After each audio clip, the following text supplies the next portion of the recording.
You are watching Rahinijar TV with Ilama Sayyid Abdul Basit Bukhari.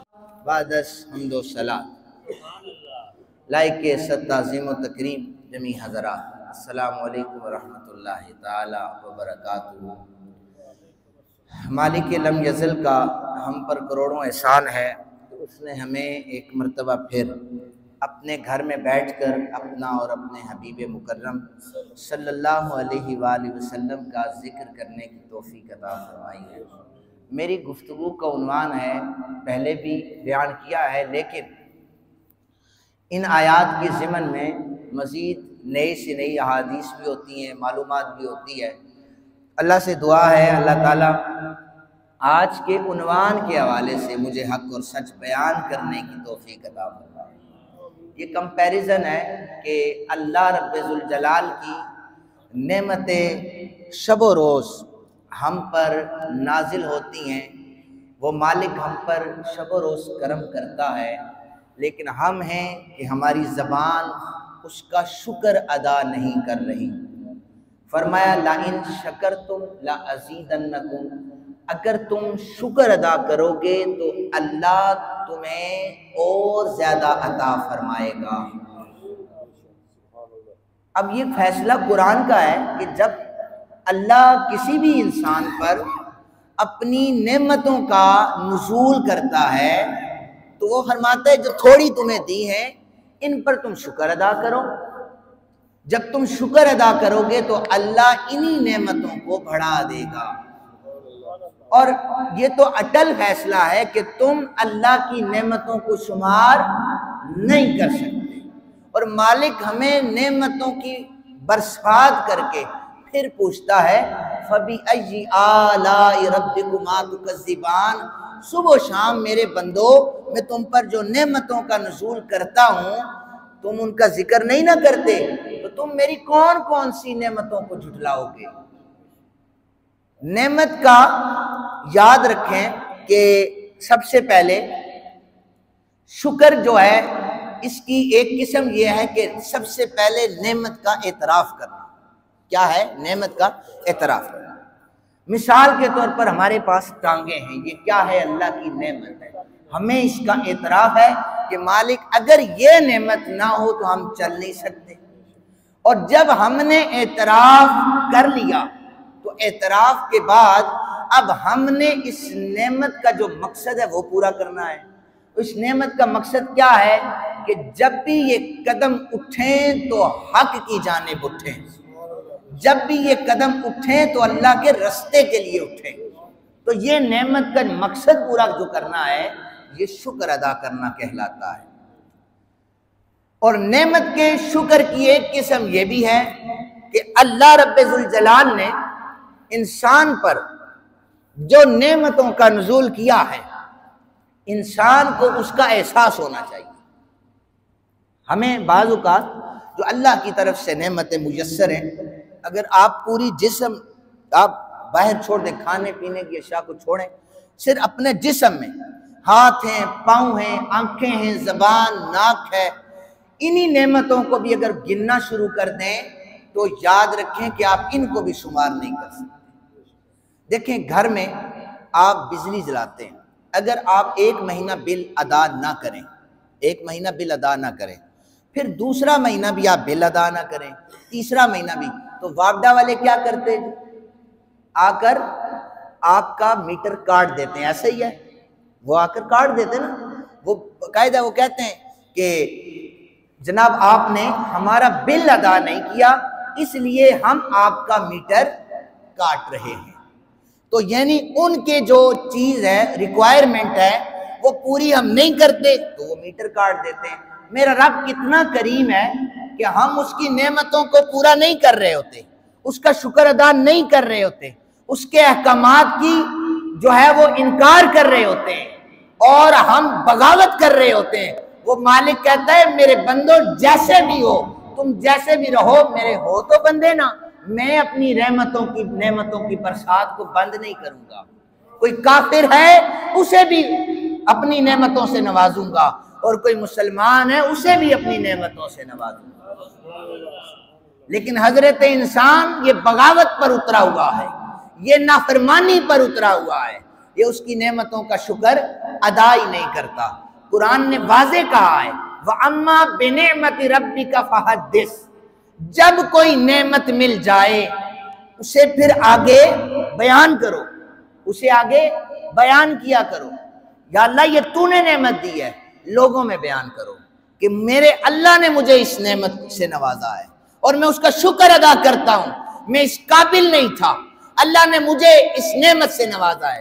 دیکھیں سب لوگوں پر نعمتوں کا نزول ہے، یہ میں بھی تو آپ میں سے ہوں، میری عمر بھی آپ کے ہم عمر، اور وہاں سے اٹھا کر اللہ نے مجھے ممبر پر بٹھا دیا۔ ہمارے اندر ایسا کون سا کمال ہے، لیکن دین مصطفیٰ کریم صلی اللہ علیہ وآلہ وسلم کا حاصل کرنا یہ ایک الگ نعمت ہے، پھر اسے لوگوں تک پہنچانا یہ الگ نعمت ہے۔ اللہ نے دین کی برکتوں سے، اپنی نعمت کے چرچے کی وجہ سے، اس کے بیان کی وجہ سے لوگوں میں سے اٹھا کر یہاں پر ممبر عطا کر دیا، یہ اللہ کی نعمت ہے۔ ہم اس پر جتنا شکر ادا کریں وہ کم ہے، یعنی شکر ادا کرتے رہیں ہم تھک جائیں گے، ہم تھک جائیں گے، لیکن اس اللہ کا شکر ادا نہیں۔ چلتے پھرتے اٹھتے بیٹھتے ہمیں اللہ کی کتنی نعمتیں ملی ہیں۔ اچھا آپ کو یہ چیز بتاتا چلوں کہ فرمایا کہ ہر شخص 5 چیزوں کو 5 سے پہلے غنیمت جانے، زندگی کو موت سے پہلے غنیمت جانے، چونکہ جب قفس انصری سے روح پرواز کرنے لگے گی تو پھر توبہ کا دروازہ بند ہو جائے گا، پھر توبہ قبول نہیں ہوگی، پھر بندہ پچھتائے گا، مالک ایک سجدے کی توفیق دے گی، پھر سجدے کی توفیق نہیں ملے گی، پھر ثواب کے کسی کام کی توفیق نہیں ملے گی۔ فرمایا کہ اب تجھے دنیا دی تھی، زندگی دی تھی، تو گزارتا، تو نے صحیح طریقے سے گزاری نہیں ہے، اب تو کچھ نہیں کر سکتا۔ اس لیے فرمایا اپنی زندگی کو موت سے پہلے غنیمت جانو۔ ہمیں اپنا احتساب کرنا چاہیے۔ فرمایا کہ جو فرصت کے لمحات ہیں، بندہ ویلا بیٹھا ہوتا ہے، فرصت کے جو لمحات ہیں، انہیں مصروفیات سے پہلے غنیمت جانو۔ اللہ نے کسی کو فرصت دی ہے، اللہ نے اسے نعمتیں دی ہیں، تو اسے چاہیے کہ اس سے پہلے کہ میں مصروف ہو جاؤں، جب اللہ نے مجھے ایسا ٹائم دیا ہے میں فارغ ہوں، میں اس بیٹھ کر اس اللہ کا شکر ادا کروں، یا اللہ بیٹھ کر کھاتا ہوں تیرا کرم ہے، بجائے اس کے کہ جب یہ نعمتیں چھن جائیں اور دن بھر سخت کام کرنے پڑیں، اس مصروفیت سے پہلے اٹھ کر اس فرصت کو غنیمت جانو۔ فرمایا کہ پھر جب اللہ تمہیں صحت عطا فرمائے، اس صحت کو بیماری سے پہلے غنیمت جانو، صحت سے پہلے، بیماری سے پہلے صحت کو غنیمت جانو کہ مالک بیماری بھی تیری طرف سے ہے، صحت بھی تیری طرف سے ہے، لیکن تو نے جو صحت اور تندرستی عطا کی ہے اس پر تیرا شکر ادا کرتا ہوں، مالک تو نے ہمیں صحت یابی عطا کی۔ فرمایا اپنی جوانی کو بڑھاپے سے پہلے غنیمت جانو۔ دیکھیں جب گوڑے گٹے آواز دے جائیں، جب زمین پر بیٹھ کر سجدہ کرنا مشکل ہو جائے،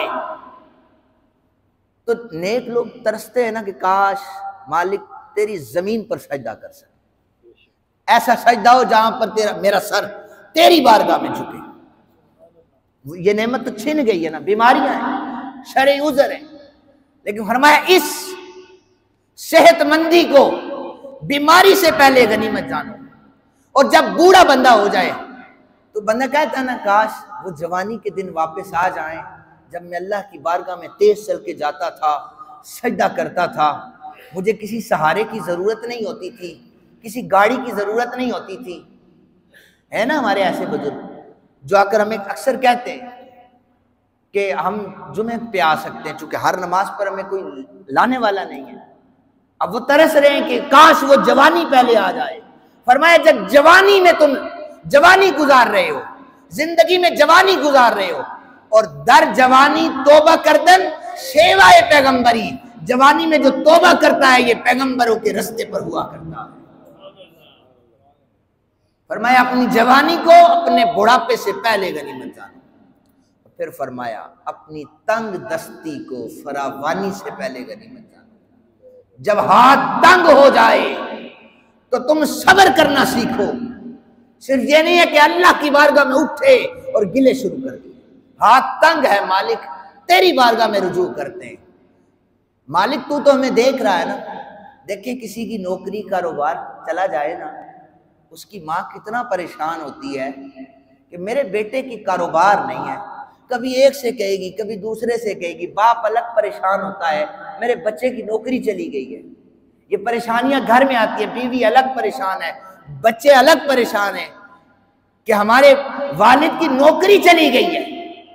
فرمایا میرے آقا کریم نے صلی اللہ علیہ وآلہ وسلم کہ وہ جو رب ہے نا، وہ 70 ماؤں سے بڑھ کر زیادہ پیار کرتا ہے۔ اس رب کو بھی پتا ہے میرے بندے کی نوکری چلی گئی ہے، بندے پر آزمائش آئے گی، فرمایا صبر کرو، جب زیادتی کر دوں تو شکر ادا کرو، جب کچھ لے لوں تو صبر کرو۔ دے کر بھی وہ آزماتا ہے، لے کر بھی آزماتا ہے، وہ دیکھتا ہے میرا بندہ کتنا شکر پر پابند ہے، میرا بندہ کتنا صبر پر پابند ہے۔ یہ اللہ کی وہ نعمتیں جو اللہ تعالیٰ نے ہمیں عطا کر رکھی ہیں۔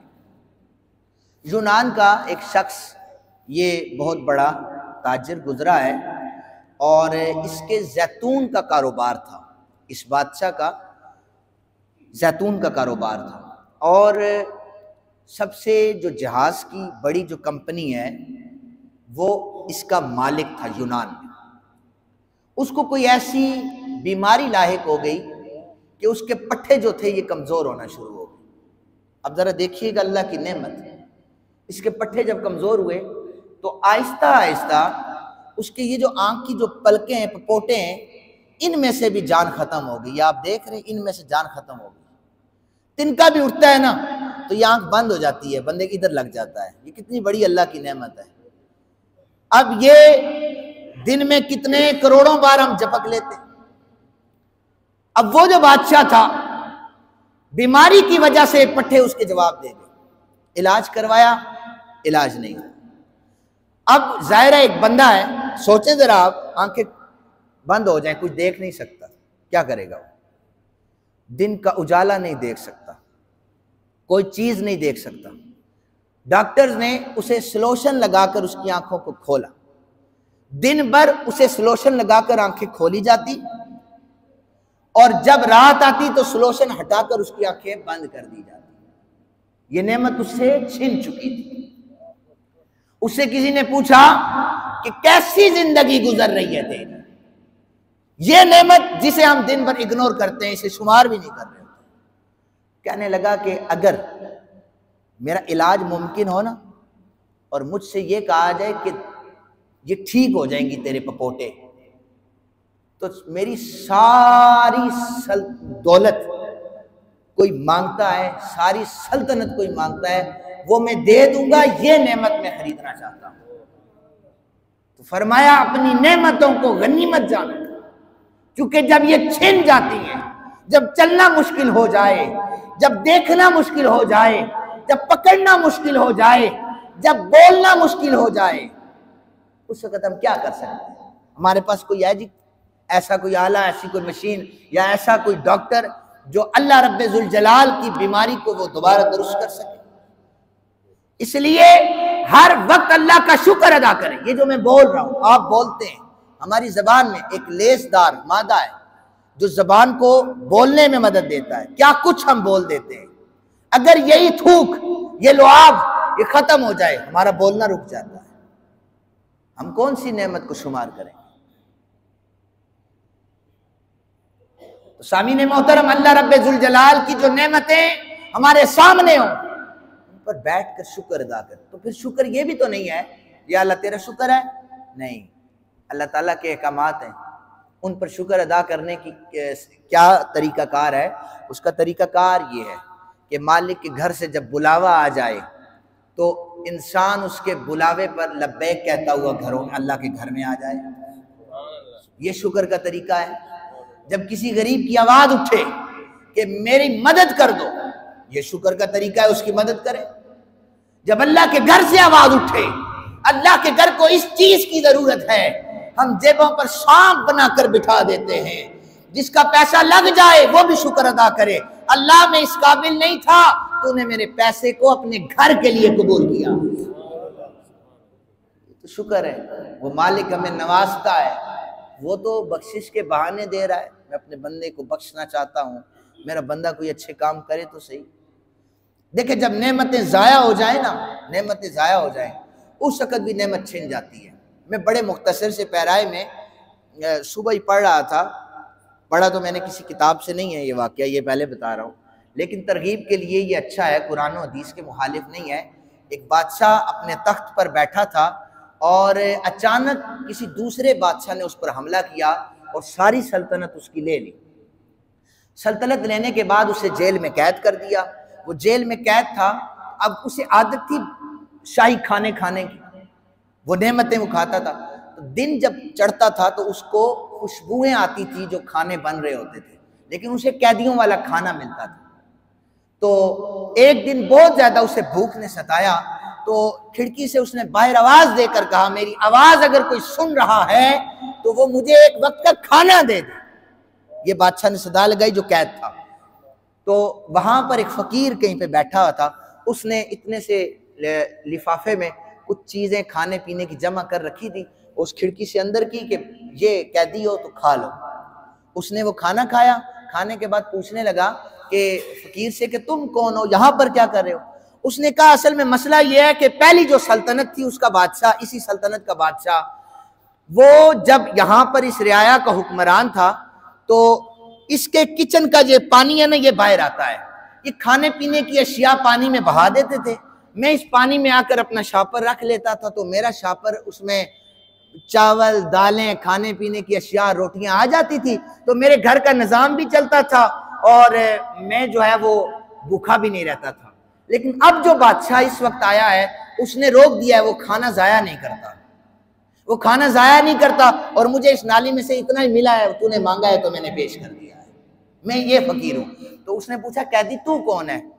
اب اس بادشاہ نے کہا میں وہ بادشاہ ہوں جس نے اللہ کی نعمتوں کی قدر نہیں کی، میرا کھانا نالیوں میں ضائع ہوا، میرا کھانا کسی غریب کے پیٹ میں نہیں گیا، میرا کھانا ضائع تو ہوتا رہا اور پڑوس میں رہنے والے بچے بھوکے مرتے رہے۔ سامعین محترم، ان چیزوں کو آپ ذرا کنسیڈ کریں، اور یہ ساری چیزیں بیان کرنے کا مقصد اب جو آخری کنکلوژن ہے ان ساری باتوں کا، ہم اللہ کی جتنا شکر ادا کریں کم ہے۔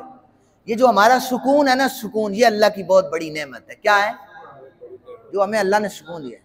اب میں فلسطین پر آ جاتا ہوں کہ جہاں پر 1,24,000 پیغمبروں نے نمازیں ادا کی، جہاں پر حضرت عیسیٰ علیہ السلام اور بنی اسرائیل کے پیغمبروں نے وہاں پر عبادتیں کی، ایسی جگہ پر مسلمان ظلم کی چکی میں پس رہا ہے۔ آپ مسجد میں آئے نا، کتنے سکون سے آپ آئیں، پنکھے چل رہے ہیں، ابھی اگر آپ کو سردی لگے پنکھا بند، ابھی اگر آپ کو مزید سردی لگے تو ہیٹر بھی چل سکتا ہے، سہولتیں ہیں نا جی۔ تو مسجد اقصیٰ میں نماز پڑھنے والوں کو یہ سہولتیں نہیں ہیں۔ آج گھر سے یہ کہہ کر جانے والا بچہ، جوان بوڑھا، کہ اماں میں مسجد اقصیٰ میں نماز ادا کرنے جا رہا ہوں، اسے یہ پتہ نہیں ہے کہ وہ واپس گھر آئے گا یا نہیں آئے گا۔ بچوں کو کاٹا جا رہا ہے، جوانوں کو ذبح کیا جا رہا ہے، عورتوں کو بربریت کا نشانہ بنایا جا رہا ہے، اور 57 اسلامی ممالک چپ کر کے بیٹھے، انہیں خبر نہیں ہے کہ جہاد کی اقسام میں سے یہ قسم ہے، اور یہ مسئلہ ہے کہ جب کسی شہر پر حملہ ہو جائے، اس شہر کے مسلمانوں پر یہ واجب ہو جاتا ہے کہ وہ اس کا دفاع کرے۔ اگر اس شہر کے مسلمان دفاع نہیں کر سکتے تو پڑوسی ممالک پر واجب ہے کہ اس کا دفاع کریں، جہاد کریں۔ اس وقت مسلمان ممالک پر، اسلامی ممالک جتنے بھی ہیں، ان پر جہاد واجب ہو چکی ہے، کوئی آگے نہیں بڑھ رہا، ڈالر کا کھیل ہے، کوئی آگے نہیں جا رہا، پیسوں کا مسئلہ ہے، ہماری کمائی کا ذریعہ پیسے ہیں، ہماری معیشت ان پر چلے گی، غیروں کے ہاتھوں میں ہاتھ ڈال کر ہم بیٹھے ہوئے ہیں۔ سنے میرے آقا کریم صلی اللہ علیہ وآلہ وسلم نے فرمایا کہ جب جہاد فرض ہو جائے، واجب ہو جائے، اس وقت کوئی اس فریضے کو ادا نہیں کرتا تو اس کی معیشت میں سے برکت کو اللہ اٹھا لیتا ہے۔ روئیں کہ چینی مہنگی ہو گئی ہے، روئیں پیٹرول مہنگا ہو گیا ہے، مسلمان ممالک خاموش بیٹھے ہوئے ہیں، یہ ہمارا المیہ ہے۔ لیکن سنیں، خوشخبری سنانا چاہتا ہوں، میں اور آپ نہیں نہ کچھ کر سکتے، یہ آواز اٹھا سکتے، ظاہر ہے یہ تو کام ہمارے حکمرانوں کا ہے، حاکم وقت جو اعلان کرے گا جہاد کا آج اعلان کرے ہم حاضر ہو جائیں گے، لیکن وہ تو بیٹھے ہوئے ہیں۔ میرے آقا کریم صلی اللہ علیہ وآلہ وسلم نے جو حدیث مبارکہ میں نے جو پڑھی ہے، یہ طبرانی، امام طبرانی نے المعجم الاوسط کتاب ہے، اس کے اندر حدیث نمبر ہے 6417، مسلم شریف میں حدیث نمبر ہے 1421 اور بخاری شریف میں 3640، صحیح سند کے ساتھ، اور مسند ابی یعلا کے اندر لکھا ہے کہ اس حدیث پاک کے جتنے بھی راوی ہیں وہ ثقہ راوی ہیں۔ اب وہ لوگ اس حدیث پاک کو بھی تسلیم کریں گے جن کا عقیدہ ہے کہ ہمارا نبی آنے والی ساری خبریں جانتا ہے۔ 1400 سال پہلے، کتنے؟ مسجد نبوی شریف کا منبر تھا، میرے آقا کریم صلی اللہ علیہ وآلہ وسلم کے جھرمٹ بنا کر صحابہ بیٹھے ہوئے تھے، میرے کملی والے آقا کریم نے فرمایا لا تزالون اصابۃ من امتی یقاتلون علی ابواب دمشق وما حولہ وعلی ابواب بیت المقدس وما حولہ لا یضرہم خذلان من خذلہم ظاہرین علی الحق الی ان تقوم الساعہ او کما قال علیہ السلام۔ میرے کملی والے آقا کریم نے فرمایا میرے غلاموں میں سے ایک جماعت ایسی ہے جو ہر وقت بیت المقدس کے دروازے پر دفاع کرتی رہے گی۔ یار اتنی ڈھیلی سبحان اللہ، ویسے مجھے افسوس ہوتا ہے حدیث پاک پڑھ، مجھے نہیں ضرورت، لیکن اس سے یہ پتہ یہ چلتا ہے کہ آپ لوگوں کو یا سمجھ نہیں آئی ہے یا گھر سے تھکے ہوئے آئے آپ اللہ کے گھر میں بیٹھے تسبیحات بیان کیا کریں۔ میرے کریم صلی اللہ علیہ وآلہ وسلم نے فرمایا میرے امتیوں میں سے ایک گروہ ایسا ہے جو ہر وقت مسجد اقصی کی حفاظت کرتا ہے۔ غزہ میں رہنے والے مسلمانوں، فلسطین میں کٹنے والے شہیدوں، ہم تمہاری مدد ایسے تو نہیں کر سک رہے، لیکن تمہارے لیے خوشخبریاں میرے آقا کریم نے 1400 سال پہلے دی ہیں، اور وہ بڑے پکے مسلمان ہیں۔ ہمارا ایمان جو ہے میں نے اس دن بتایا تھا ادنا درجے کا ہے، ان کا ایمان بڑا پختہ ہے، وہ ہر وقت وہاں پر دفاع کر رہے ہیں۔ میرے کریم صلی اللہ علیہ وآلہ وسلم نے فرمایا لا یضرہم خذلان من خذلہم، کفار یہ چاہیں گے، یہودی یہ چاہیں گے ہم انہیں نقصان پہنچائیں، وہ ہرگز مسلمانوں کو نقصان نہیں پہنچا سکتے۔ اب کوئی یہ کہے کہ وہ کٹ رہے ہیں تو نقصان، اور نہیں، شہادت سے روکنے کا نہیں کہا، شہادت سے ممانعت کا نہیں کہا۔ حضور نے فرمایا میرے غلام شہید ہوتے رہیں گے، وہ شہید کرتے رہیں گے، یہ جام شہادت نوش کرتے رہیں گے، لیکن قیامت تک یہ مسجد اقصی کی حفاظت کرتے رہیں گے۔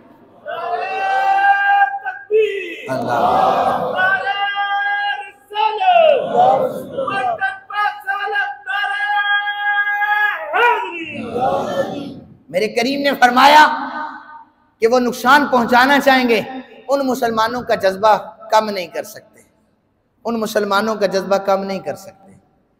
اور پھر حضور نے فرمایا کہ ظاہرین علی الحق الی ان تقوم الساعہ، قیامت قائم ہو جائے گی، میرے غلام مسجد اقصی کی حفاظت کرتے رہیں گے۔ اس پر انہی بندوں کا عقیدہ ہے جنہیں یہ پتہ ہے، یہ عقیدہ ہے کہ ہمارے حضور سب جانتے ہیں، اللہ نے انہیں سب بتایا ہوا ہے۔ 1400 سال پہلے جو خبر دی تھی، 2023 میں جو آج حماس نے حملہ کیا ہے مسجد اقصی کے دفاع کے لیے، اسرائیلیوں کو کاٹ کے رکھا ہے، یہ اس بات کی وہ جو میرے آقا کریم نے خوشخبری دی تھی کہ مسلمانوں میں اب بھی وہ جذبہ موجود ہے جہاد کا، اور یہ قیامت تک اسی طرح موجود رہے گا۔ اللہ تعالیٰ سے دعا ہے اللہ تعالیٰ مسجد اقصی کی حفاظت فرمائے، مسلمانوں میں جذبہ عطا کرے کہ مسجد اقصی کی مزید حفاظت کریں۔